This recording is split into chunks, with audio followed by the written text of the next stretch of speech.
दोस्तों मोनोलिथ जब पहली बार यूटा में अपीयर हुआ था तो हमें लगा था कि शायद ये मिस्ट्री यूटा तक ही सीमित रहेगी, लेकिन ये मोनोलिथ मिस्ट्री आगे बढ़ते बढ़ते 30 कंट्रीज तक स्प्रेड हो गई और अब इस मोनोलिथ मिस्ट्री ने इंडिया में भी कदम रख लिया है। तो चलिए डिटेल्स में जानते हैं कि इंडिया में ये मोनोलिथ कहां और कैसे अपीयर हुआ है।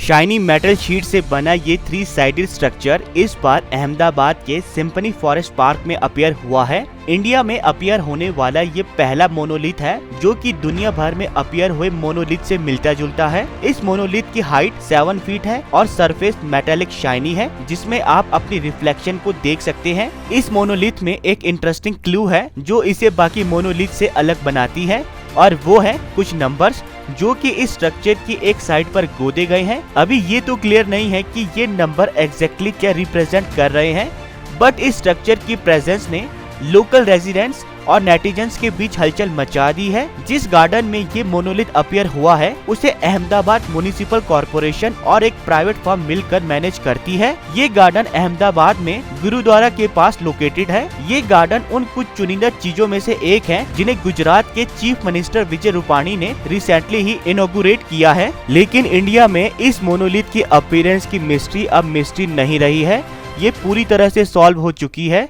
दरअसल अहमदाबाद म्युनिसिपल कॉर्पोरेशन के पार्क्स एंड गार्डन के डायरेक्टर जिग्नेश पटेल ने इंडिया टीवी को दिए अपने इंटरव्यू में बताया है कि वो पार्क में अपीयर हुए इस मोनोलिथ के बारे में जानते हैं। इस मोनोलिथ को यहाँ पार्क को डेवलप एंड मेंटेन करने वाली प्राइवेट फर्म ने इंस्टॉल किया है। ये पार्क पब्लिक प्राइवेट पार्टनरशिप के बेसिस पर 5 इयर्स के लिए प्राइवेट फर्म को दिया गया है। ये मोनोलिथ कम्प्लीटली स्टील से बना है और इसकी अपीयरेंस के पीछे कोई एलियंस या अननोन स्पीशीज का हाथ नहीं है। कंपनी अपनी पिछली कंस्ट्रक्शन साइट्स में भी लोगों का ध्यान खींचने के लिए इस तरह के पब्लिसिटी स्टंट को अपनाती आई है। जिस आर्टिस्ट ने इस मोनोलिथ को गार्डन में इंस्टॉल किया है उसकी आइडेंटिटी का पता लग चुका है, लेकिन आर्टिस्ट ने इंडियन एक्सप्रेस से बातचीत के दौरान बताया कि वो अपनी आइडेंटिटी को एनोनिमस रखना चाहती है। उन्होंने बताया कि वो इस प्रोजेक्ट को आगे लेकर इसलिए आई क्योंकि इस तरह के ब्यूटीफुल स्कल्पचर कॉन्वर्सेशन को शुरू करते हैं। ये आम चीज को भी खास बना देते हैं। ये लोगों को लाइफ के बारे में डीपर अंडरस्टैंडिंग देते हैं।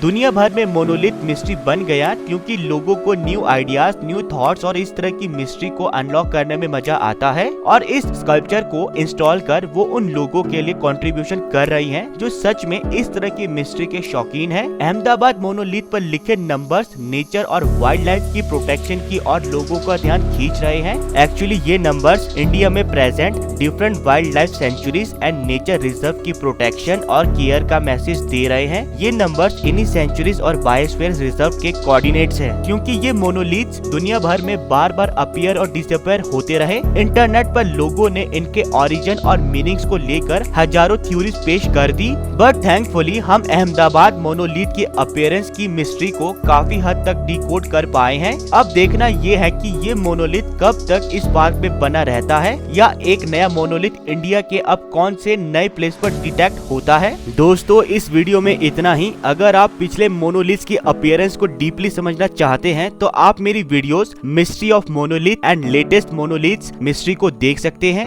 जो आपको इन मोनोलिथ्स की मिस्ट्री के बारे में मोर एक्साइटिंग इन्फॉर्मेशन प्रोवाइड कराएंगी। And please subscribe my channel ताकि हम एक वंडरफुल कम्युनिटी डेवलप कर सकें। तब तक के लिए गुड बाय, मिलते हैं अपने नेक्स्ट